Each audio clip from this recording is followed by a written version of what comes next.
Maybe if I stand back. All right. Welcome. Let's see. I was like, man, we're up against a golf tournament. This thing doesn't really even start till tomorrow. I was going to call it a win if we had 5 people here. So way to go for showing up. The other thing, when I walked down here about noon, doing my little recon beforehand, make sure I didn't get lost along the way. And I keep walking, and so like all of y'all who are here, I don't know if you had like a map and a compass or you thought you were on an orienteering sort of exercise, because we're at the tail end of this whole thing. So congratulations for finding it and joining us today. The most important thing, I believe, are those 2 machines, iPad-looking things back in the back with scanners. If you didn't check it on your way in, I checked it. It says no scanning allowed till 3:25. So, the machine doesn't give you your hour credit till the hour's almost up. So if I'm still yakking at 3:25 and all of you in mass stand up and move to the machines, I get it. You need that check in the box, and I'll just stop. So I'm sure many of you have presented at functions or conferences, like events like this, and it's interesting. When you're a keynote speaker, you got to send your deal in, a week or 2 ahead of time, and before it starts, you got like cookies in the back room and somebody powdering your face, and music and lights and smoke and fireworks.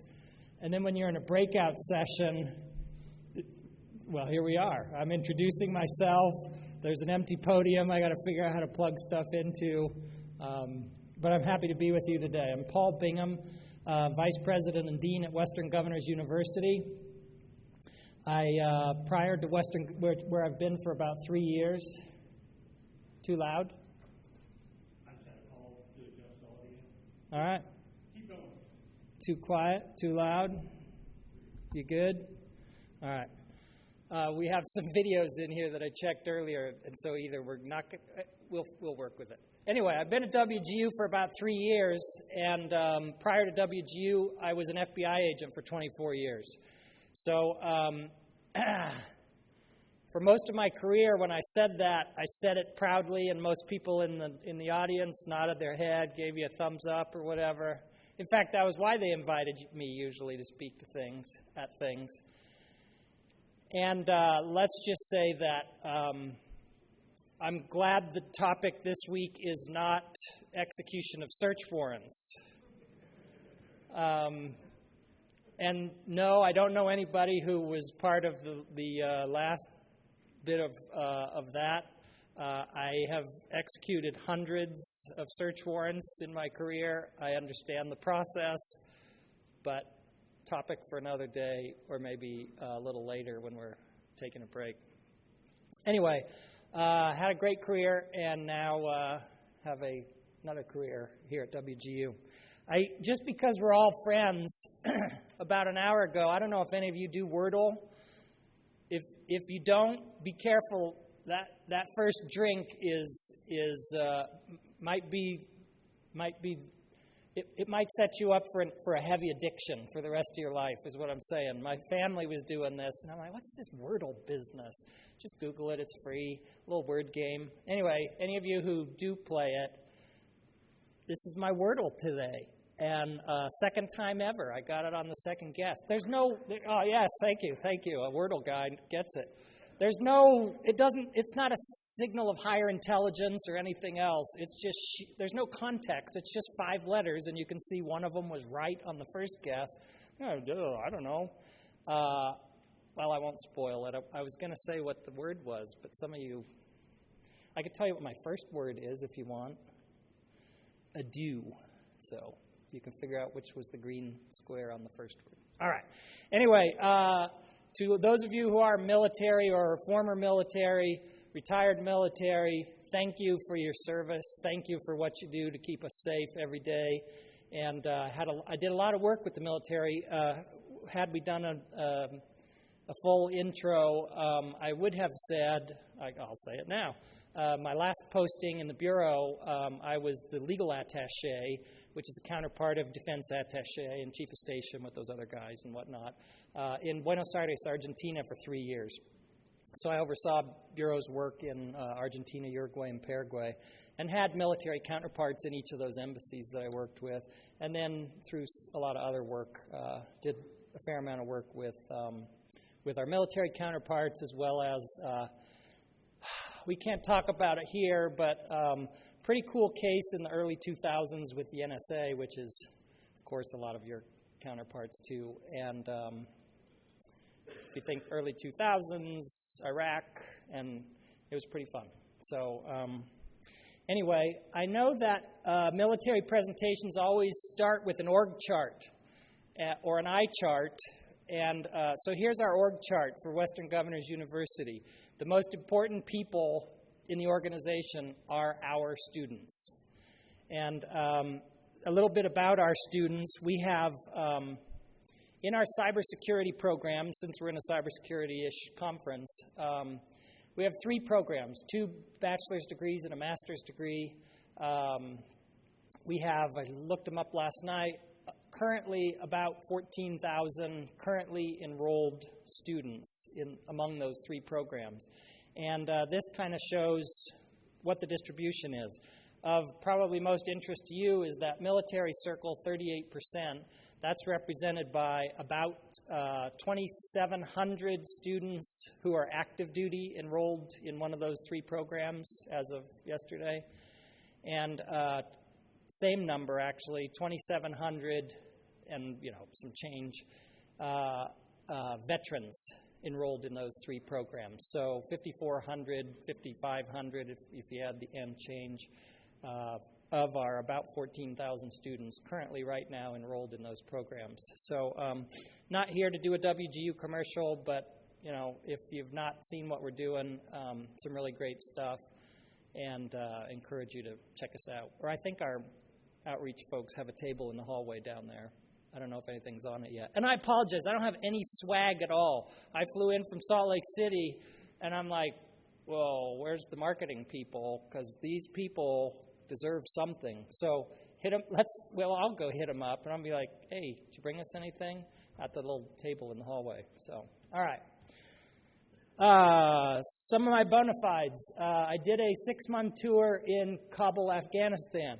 And since we're here to talk about threat risk assessments, or risk analysis, as I put in the title, because they both start with A and end with S. Risk assessments, I guess just to say, I know something of risk assessments.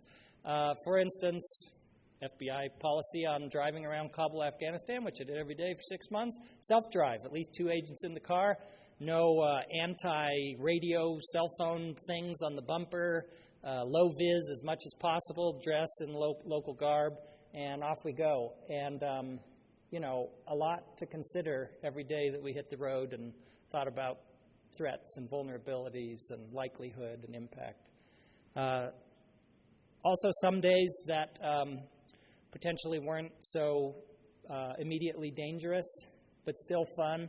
And this was a long time ago. It was 2009. This was up in Missoula, Montana. We're training, doing some work with the helos, and somebody says, hey, I wonder how accurate we are with our M4s unsupported out of a helicopter.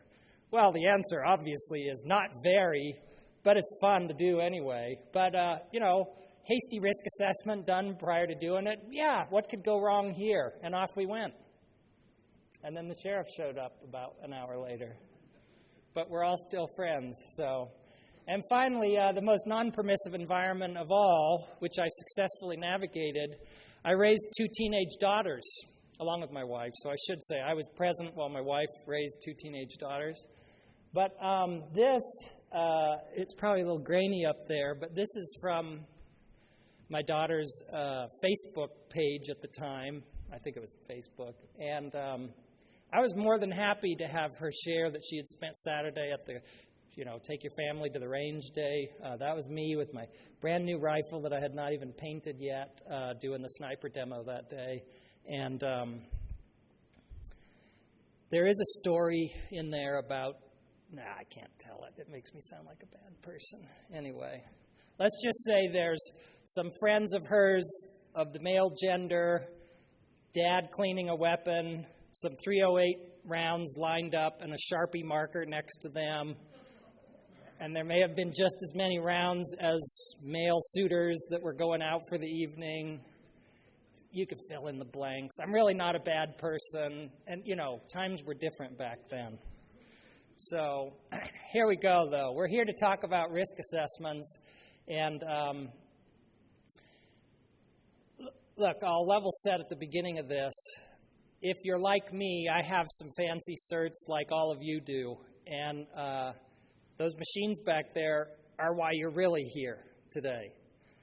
Do I think that I'm going to teach you A to Z, maybe A to B, but not A to Z about risk assessments today? No, because you already know all that stuff. That's why you have those fancy letters after your name or on your signature line or whatever. What I hope we do here together is possibly remember some stuff that we learned, possibly think differently about some things that we already know or do, and at 3:25, by golly, we're going to scan that badge and get our hour of credit, all right? So I did frame most of the presentation after this NIST SP 800-30. Why? Because it's free, because I don't have to keep citing it or copyright violating it or whatever along the way. Everybody else can can access it. And all commercial or private or consulting platforms or methods are essentially extensions of or based on this document. So there are 95 pages in this document. No, Siri, I don't need help. And stop. And we have 45 minutes to go, so we better hurry. Page 2. Just kidding. But I will do page VIII, the prologue. It sounds like it's like a novel prologue. But here's what it says. I don't know if you can read that from back there. Can you all see it from the back? All right. I'll read it anyway. I can hardly see it. Through the process of risk management, leaders must consider risk. Hey, that's what we're talking about today, risk assessments. And if we just focus on the highlighted stuff, employ the global nature of cyberspace to achieve objectives in military intelligence and business operations. Sounds like cool stuff. The part I want to focus on is this: achieve objectives. Because often when I talk to cybersecurity professionals, I like to pose this question. What is the number one goal of cybersecurity? And what's usually the answer that I get back? Well, it's to ensure the confidentiality, integrity, and availability of data and systems. Right? To which I say, wrong. The number one goal of cybersecurity is to facilitate successful outcomes, what that says. I threw in achievement because they use achievement in the prologue. And we do it through that CIA triad and everything. But this is a theme that I want us to kind of just roll around in our heads the whole time we're together in this room today, because when we talk about risk assessments, what we need to always be thinking about is the end result. At the end of this, and we'll talk about it a little bit, we write a report or we produce some kind of a report, and we present it to stakeholders, business owners. I don't care if you're in a for-profit business or if you're still in the military, your commanding officer acts, smells, thinks, and it smells good if there are any of you in here who are CEOs, like a CEO. And their interest is sometimes, their way of thinking and interest is sometimes very different from ours when we're in the trenches of cables and plugs, and I know now it's, cloud configurations and whatnot. So let us not forget the ultimate purpose of why we're doing what we're doing is to facilitate successful achievement of operational outcomes, whether that's make money, whether that's protect the data, protect our nation, whatever it is. So according to NIST 800-30, why do we do risk assessments? Well, it's to identify, estimate, and prioritize risk, and as they say, to inform decision makers, what we were just talking about, and support risk responses. Great. Are we going to accept, avoid, mitigate, or transfer that risk? And then there's a whole discussion about controls, right? We're not going to get into controls today. But I would add to that, in order to facilitate successful achievement of operational outcomes. So, level set, and here's a little picture from the publication that helps us think about that too. Top of the tier, this doesn't mean anybody's better than anybody else. It's just the way they drew the pyramid. Top of the tier, organizational leaders think at the strategic level. At the bottom of the pyramid, those that are actually doing the work think at the tactical level. And if you read the little abstract or the paragraph describing this, the disconnect is somewhere in the middle. Often those of us in the security profession are worried about keeping that server running, and we forget why that's so important. And those of us at the top of the pyramid forget that when somebody comes and says, but this is a bad idea because somebody could log in with somebody else's credentials, and we think, well, so? The disconnect's in the middle. So if nothing else, I want us to all think about that. And wherever you find yourself on this pyramid, unless you're under it getting smashed by it, but wherever you find yourself on this pyramid, think about how you can more effectively communicate with those who are at some other place on the pyramid. If we collectively do that, this hour will have been worthwhile for all of us. So with that, let's get into the nuts and bolts of risk assessments. And I apologize if the sound isn't going to work great on here. Here's a very short video to get us in the mood here. Sounds good, I think. When people talk about cybersecurity, we often hear words like threat, vulnerability, and risk. And sometimes they're used interchangeably. Let's explore what each of these terms means, how they relate to each other, and how understanding them can help us be more secure. Let's start with threats.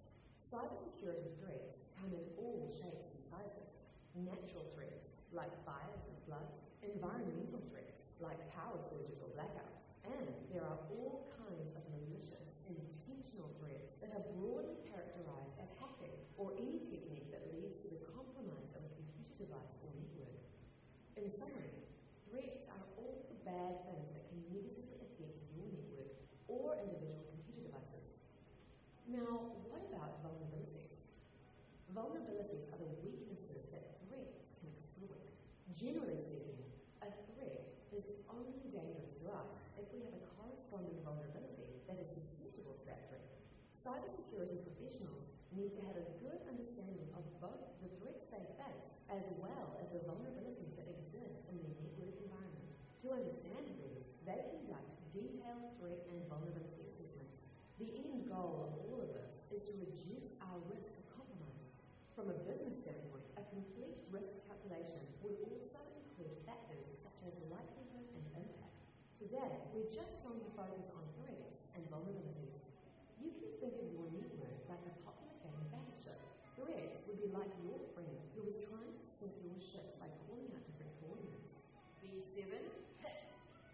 Vulnerabilities would be like the ships that you placed around your board. If you remember, some were larger than others, and the larger ones were always easier to find and sink. So, how do we reduce risk? Let's say your business is located in an area prone to floods. There's nothing you can do to eliminate heavy rain or storms, so the threat of flooding won't change.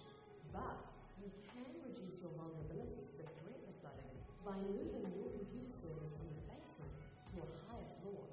And you can eliminate your vulnerability to flooding altogether by moving your servers to a cloud environment. Like trying to control the weather, there's not much you can do to reduce the threat of malicious cyber attacks. Luckily, you can reduce or eliminate your vulnerability to those risks, thus lowering your overall risk of compromise. Myths.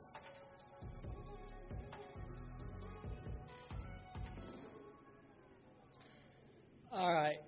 So in the video, she said, we're not going to talk about impact and likelihood. Well, that was for something else. We are going to talk about impact and likelihood a little bit today. This video, I just thought it was appropriate.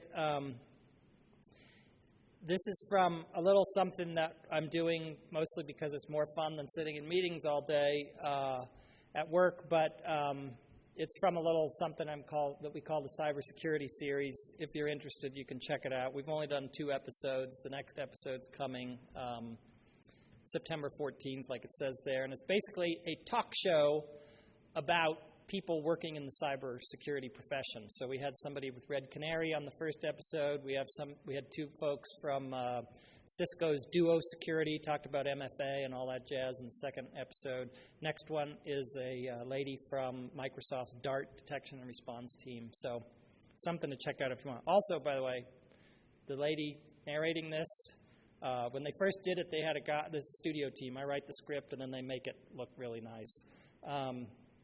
They had the guy that sounds like the movie announcer, coming soon. I can't do it because I can't get deep enough. And I was like, that sounds really awesome, but I would prefer to have a female voice because we're promoting women in cybersecurity and we should get used to women being the experts at things like this. And their response was, hey, man, we can get you anything you want. To which I said, can you get me Australian Siri? And they came pretty darn close. This lady's from New Zealand, so we got New Zealand Siri, sort of. Anyway. So here we go. Everybody got your best Batman sound effects? Pow, zow, I don't know what they are. Threats, vulnerabilities, impact, and likelihood. Let's give a review of each one of these. Nobody had any zow. Come on, something? All right. All I can do is try, folks. I could do it in Spanish, but I don't think it would help us any better. Here we go. Threats. When we talk about threats, threats has 2 children. The threat sources and the threat events, which are distinct, and I'll show a couple of examples from the NIST document. But in the textbook definition from NIST, any circumstance or event with the potential to adversely impact organizational operations and assets, individuals or other organizations or the nation through unauthorized access, destruction, disclosure, or modification of information and/or denial of service. Or the Cybersecurity Series version that we just saw from Australian Siri. All the bad things that can negatively affect your network or devices. You can see what's all written on there. Let's jump to how NIST helps us categorize these. And the threat sources you can see adversarial, accidental, structural, environmental, and with whatever you work with, either you do this all day and you're like, dude, I should be up there giving this because this guy is terrible. He doesn't do this for a living. Or you don't do this for a living, and this is bringing back some memories of learning this stuff. Something, too, to pay attention to on the far right side, characteristics. This capability, intent, and, targeting. It's too small on my screen. This will become important when we talk about the likelihood. So remember those 3 terms, and likelihood. These come into play when we talk about likelihood. And then the other thing, so these were the threat sources. Then you have your threat events. And of the 95 pages of the special publication, as you might guess, if you haven't reviewed it for a while, I hadn't until I signed up for this, the number 1 largest collection of pages devoted to one topic in the 95 pages is this, potential threat events, trying to enumerate all the bad stuff that could happen. So, well, thankfully I only took a screenshot of part of one of those pages. We're not going to look at any of them. But anyways, threats, right? All the bad stuff that could happen. Next, Batman sound, vulnerabilities. And sure, I'll go with the Cybersecurity Series definition, the weaknesses that threats can exploit. Because as we said in the video, hey, threats are out there for most of us. There's not much we can do about stopping or eliminating the threat. What we can do is reduce our attack surface. that is comprised of all of these vulnerabilities. Threat's only a threat if we're vulnerable to it. All right. Another topic that's introduced in the document is predisposing conditions, which, as it says there, conditions which increase or decrease the likelihood of adverse effects. So, for example, let's say we have something running and it's using Windows 7. I don't know. Well, that's probably a vulnerability, except if it's a standalone machine that's not connected to anything else, anywhere else in the world or in our network, and it just sits over there and runs, and it's happy, and whatever it runs works. The predisposing conditions in that case would be quite low. All right. How do we measure these vulnerabilities? Well, the document is silent on how to measure them, but as you all know, there are any number of commercially available scanners or other platforms. The military, I assume you have some of your own that will help do some of this, or those of you that work for defense contractors probably have some of your own. But here's a list of some of them, and those reference the NVD from NIST, or they use the CVSS or the CWE or the CVE that are all part of these NIST things. You can go find all that online at nist.gov, but you would drive yourself absolutely crazy if you tried to go through one by one all of those CVEs and CWEs on NIST. And, let's see here. Are we potentially concerned about this one? Okay. Yes, no, maybe? It would take days, weeks, months to go through the list and manually try and do this. So we use platforms to help with that. And then, pow, likelihood. The CSS is silent on that, so I just thought maybe we should play Battleship, but we won't today. Likelihood, as you know, is the risk factor. Something bad out there is potentially going to happen. Will it happen or will it not? There's two parts to that, as it says on the slide. Will it happen? And then, if yes, what is the potential or likelihood of damage being done? We're not measuring the amount of damage yet. That's the impact piece. But will it cause harm? Those two get measured, sort of lumped together to give us a likelihood score. And then, of course, when we talk about adversarial threats, we look at things like, remember we mentioned these when we talked about the threat side: intent, capability, and targeting from our adversaries. Non-adversarial, we just look at, for instance, we talked about floods in the little video. Is it going to flood here anytime soon? Yes, no. How often does it flood? Look at historical trends. All right. I can tell this is riveting information, by the way, so stay with us. Wait till you see what's next. And, of course, there's some cool stuff in here that helps us make decisions about how to properly classify or grade this. Those two sets of columns on the left-hand side, we're going to talk about those in a minute, and that's the assessment approach that we take as we go about scoring these. So, see? Woo! Exciting stuff ahead. Here we go. Impact. In other words, how much harm does it do to us? That definition at the top there, I won't read it to all of you, but you can read it yourself there. That definitely spells out the CIA triad, by the way. When we talk about impact, it's how are we going to affect confidentiality or integrity or availability of our data or our systems. And when we talk about impact and when we report this out to the stakeholders, very important that we include what our assumptions were, the sources we used, methods that we used to get to these estimates. And remember, impact measures the harm to our operations, not the cost of whatever system or process that we're talking about. And what do you know? There's something in there about helping us to figure out adverse impacts.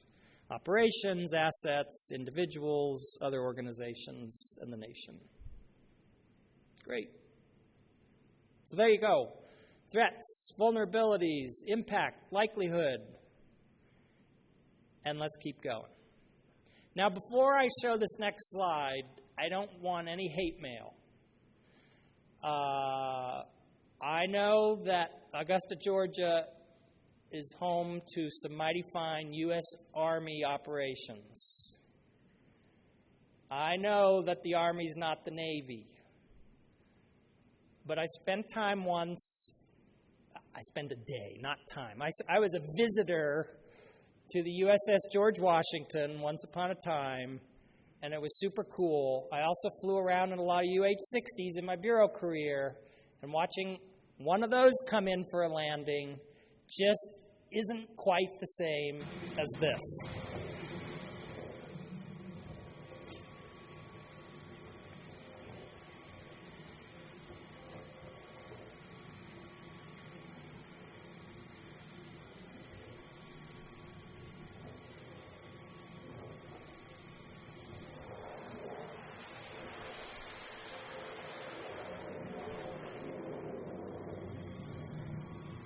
I know, it's the Navy.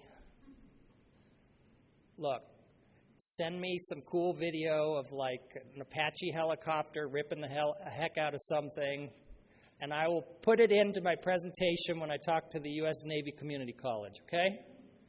And then we'll be square. But I bet some of you, most of you, / all of you, did see Top Gun, so, you know. All right. Anyway, the whole reason I put that in there is because it's cool. And, oh, by the way, talking about risk assessments, I showed this to a buddy of mine who was a Marine Corps pilot. And he's like, do you know how dangerous that is where you were standing right there? Sometimes those cables break, you know. I'm surprised they let you stand that close. And I'm like, it's a risk assessment, I guess. I don't know. But I'm here today, so it worked. So approaches. See, you get that? See what I did there? You got it. All right. Two kinds of approach. Our approach to the analysis and our approach to the assessment. Those little numbers there, by the way, because we're going to go through a couple of slides on the approach to the analysis.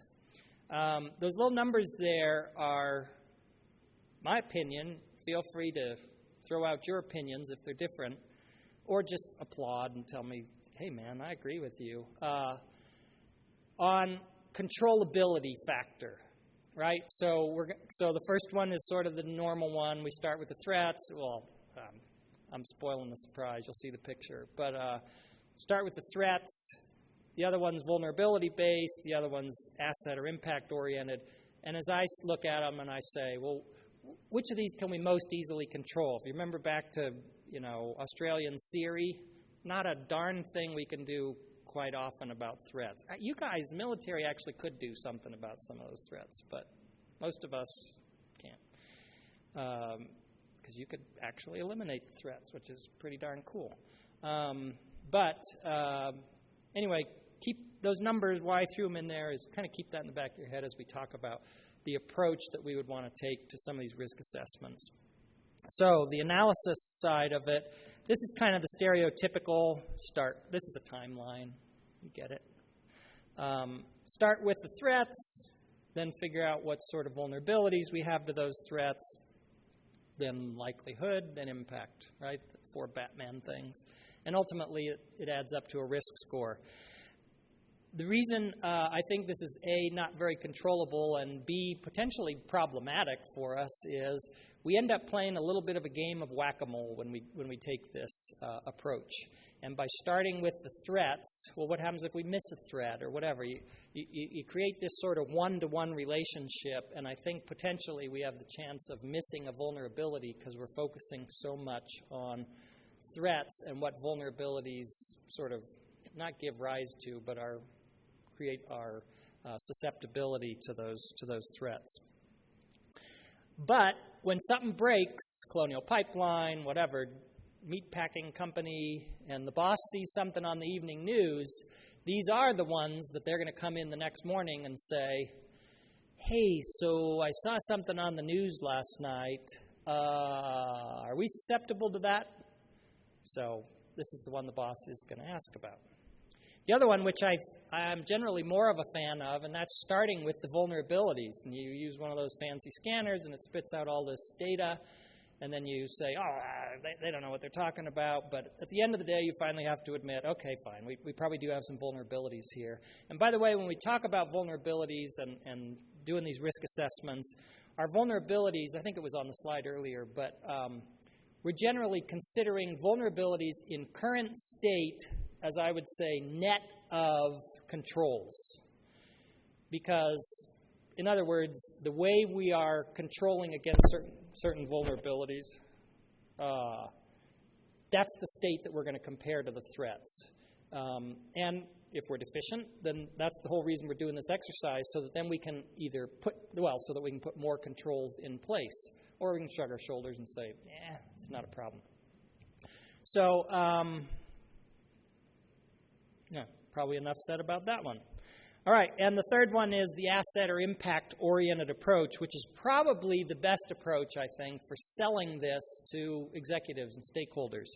To say, I think this is kind of a top-down approach to say, what's the worst thing that could happen? What's the most critical process or objective that if all of a sudden it went away, you, ma'am or sir, would lose some sleep over? Imagine if we were Amazon and suddenly, the internet went away.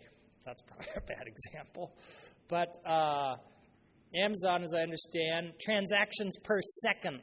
So we would start with, this would potentially affect our ability to sell stuff.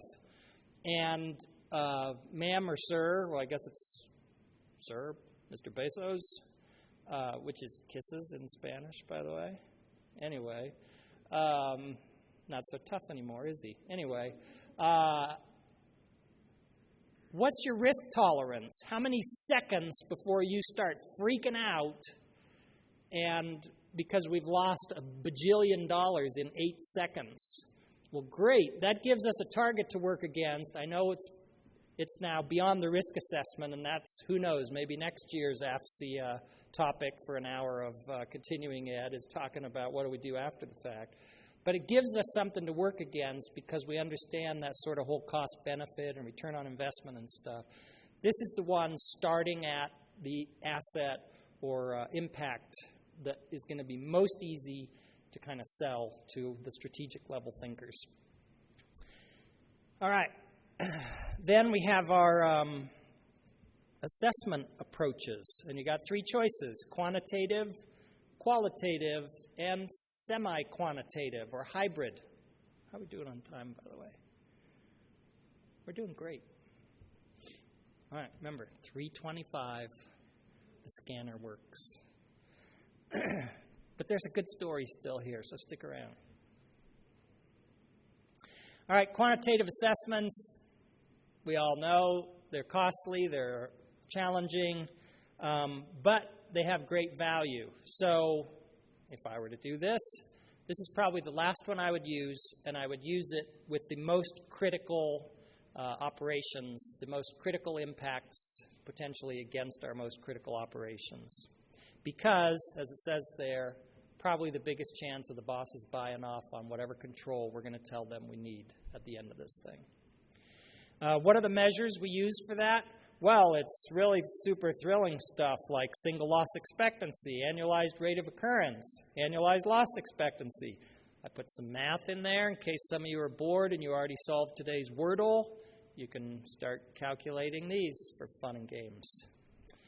You get the picture. Number-based, relevant within the assessment because it ties to dollars and cents outside of the assessment. From the most difficult side of the scale to the easiest side of the scale, qualitative. Hey, these are like, I'd say that's low. That's about it, right? Oh, that one? Yeah, that one's high. Yeah. Big chunks, big buckets. Now, we do a little better than lick our finger and see which way the wind's blowing. But they probably the easiest way. What I would say, and as it says on there, so I'm consistent, is great starting point. let's look at it broadly. Let's do a quick analysis or assessment on where we are. And then those that are in the high or very high, let's vet those, validate those, and then probably start drilling down into this semi-quantitative or end up with a quantitative assessment on them. And semi-quantitative is we take the big buckets from the qualitative and we start putting in finer granularity. Well, we're going to assign it from 0 to 100, and here's the suggested scale, grade scale, right, from the nice folks at NIST. And so that we can say, well, yeah, sure, you know, A is a moderate and B is a moderate, but A scores at 37 and B scores at 68. Clearly, we're more concerned about B than A. So you get the gist there. And measuring these, there are all kinds of helpful hints here in the publication on, you know, how do we score these? And it starts making sense what these columns are all for. But I think on a scale of sort of complexity and how helpful is this, I think, you know, as you read the descriptions, hey, pretty great starting point for selling some of this and convincing our stakeholders why we arrived at whatever score we arrived at. So I'll click through a couple of those. Remember, we talked about likelihood. There's two pieces. Will it occur, which is the up and down column on the far left, and then will it cause harm, which is across the top. What do you know? You marry those together, kind of like the battleship game thing, and we decide whether it matters or not to us. And a couple more of these. They're super awesome, but we're not going to spend time on them. And finally, we do all this great work, and then we got to prepare a report. How many pages in the NIST publication? Anybody remember? 95 pages. How many are devoted to how to report this stuff to the stakeholders? The whole end result of this process is to inform stakeholders. How many pages of 95 are devoted to this report? There's an introduction that tells you what they're going to tell you, and then they tell you what they're going to tell you. Together, it's 2 pages. But it's really 1 page of information. And here it is. You have an executive summary.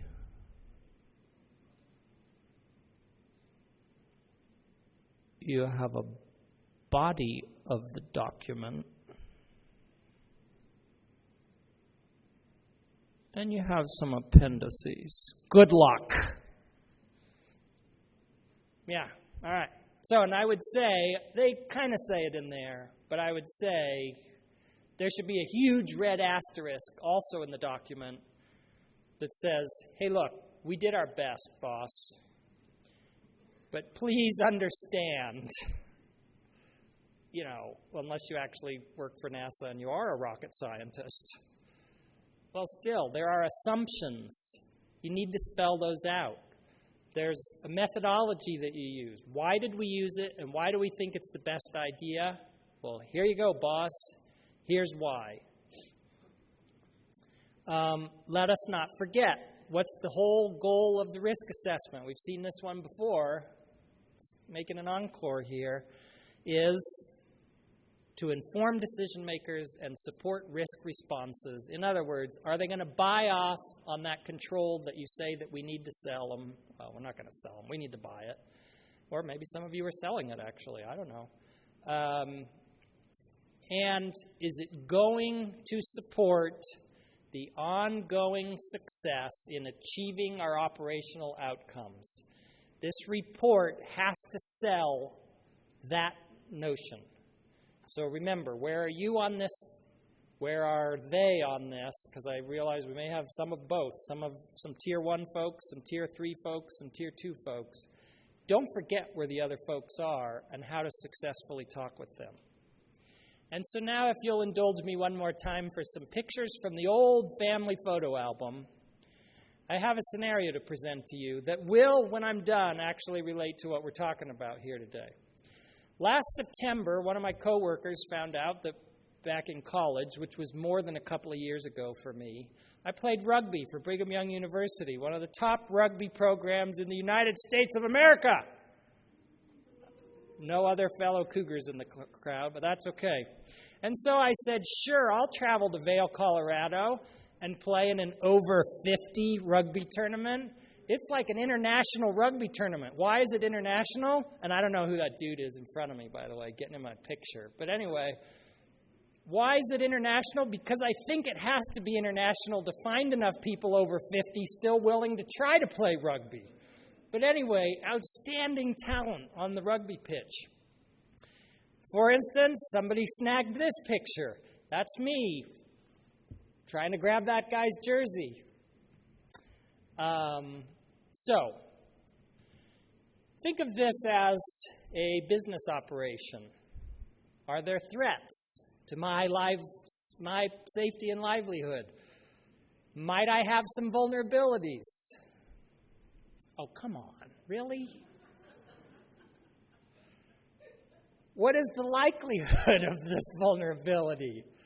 If you talk to my wife, it was very, very high. In fact, my dear wife said, we live in Salt Lake City, Utah, said, well, I wasn't going to go, but someone's going to have to drive you to the hospital, so I might as well just go.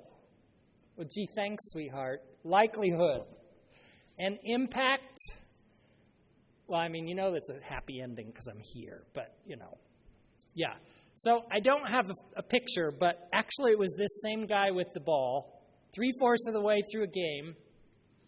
We met head on, both of us going pretty much, well, as fast as you go at 55 years old, but hey, he with the ball, I in the process of tackling. And when we met, there was this, I think, shot heard round the world sort of thing. Something went pop. And I learned in the aftermath, when we refer to a hamstring, that's actually 3 muscles. They're very important muscles. They're the only muscles in the back of your leg. They connect at the top, right under your buttocks, to your hip bone. And they connect 2 of them on one side, 1 on the other. At the bottom, right alongside your knee bone. I don't think there's a knee bone. Anyway. It's not a medical conference, so don't hold me to this. Said muscles, referred collectively as hamstring, ripped off of my hip bone. For those of you who have not had the opportunity to experience this, it really hurts.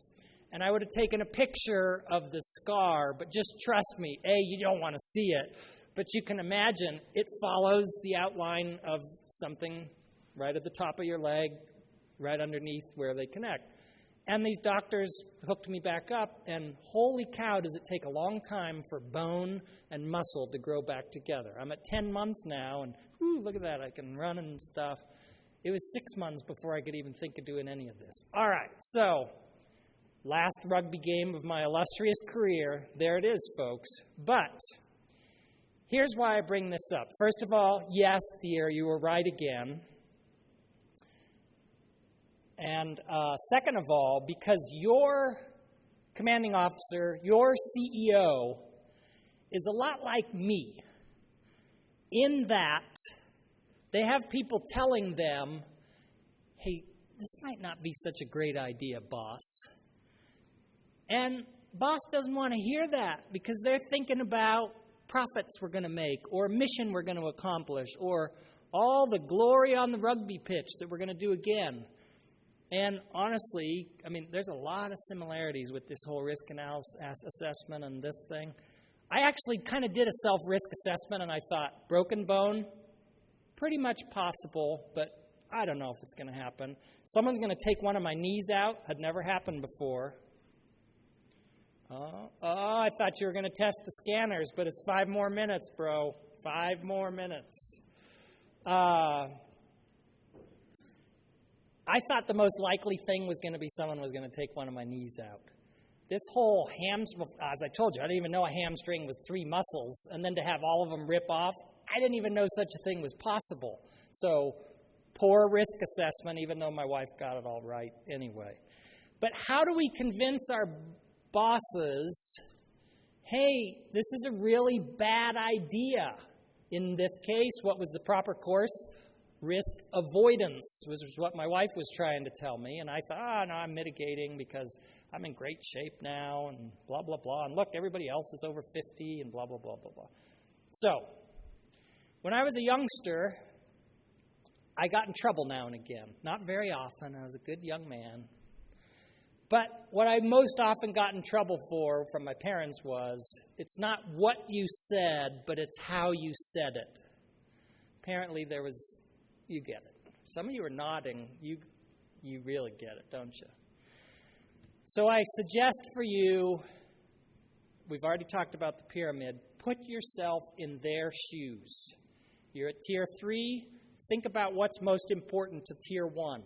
I have a friend who's the CEO of a consulting firm, very successful. I told him I was going to come do this, and he goes, man, there's 3 things I care about: revenue, expense, and risk. But risk I only care about if it affects revenue or expense. So there you go. So something like, hey, boss, we've developed a strategy to maximize our revenue stream, or whatever the key operational objective is there. And here's how we're going to do it. Always understand the relevance. And if you're Tier 1 and your Tier 3 folks are coming to you with a risk assessment, pay attention to what they're saying and understand they may not be thinking at the same level that you are, but ask some questions like, so wait a minute, I understand you're really excited about this server, but if it stops running, what happens to what's most important to me? That's how we're going to break down the communication barriers and figure out what's most important. And please, feel free, if all else fails, like it says on the bottom there of the slide, you might say to your boss, you know, this kind of reminds me of a guy I know who thought he would go play in a rugby tournament. Your boss is going to be like, so? It hurt. It hurt, boss. All right. And I know we're moving beyond risk assessment. By the way, there are 2 more slides. See what I did there on the bottom? 60, and we're here for 60 minutes. We're doing good. No matter where you go with the risk assessment, the next one is we got to figure out what to do with this, right? Accept, avoid, mitigate, transfer this risk that you came up with. Please remember one of the very most valuable tools in your arsenal is the tabletop exercise. Okay, boss, that sounds like an informed decision that you think is right. You know, we should have a tabletop exercise, and let's play it out and see how it worked. Honestly, with the rugby thing, well, first of all, we never thought about it. But if you would have told me ahead of time, I'd have been like, it's not going to happen. After the fact, I had some not very bright friends of mine who said, yeah, man, but was it worth it? No, it wasn't worth it. And that's what you don't want to be saying with your boss after the fact. And so my final, well, except for my email address, my final slide here is we constantly find ourselves at this corner. And our bosses, if they're smart, or you, if your bosses, if you're smart, are looking at those people at Tier 3 and saying, well, what do you think? How prepared are we in the face of all of these threats out there? What are our real vulnerabilities? How likely is it that this is going to happen? And no matter if it's big or little likelihood, what's the real impact going to be? I mean, are you telling me I'm going to hardly friggin' walk for 6 months? Or is this going to be like we put a Band-Aid on it and next week we'll be just fine? I need to know that to make the right decision. You, if you're at Tier 3, need to make sure that that end result of the risk assessment is written in such a way that those who are making the decisions at this intersection make the right decision, hopefully. And, hey, let's be honest, if they make the wrong decision, At least, like my wife, you can hold it up and say, told you so. So there you go, risk assessments. It's 3:25, and you can get your hour of continuing ed. Thanks for your attendance today. I guess I should ask if you have any questions, but throw it out there if you got something. All right. Thanks, all.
Finishing the last term up here, like 3 more classes, so graduating.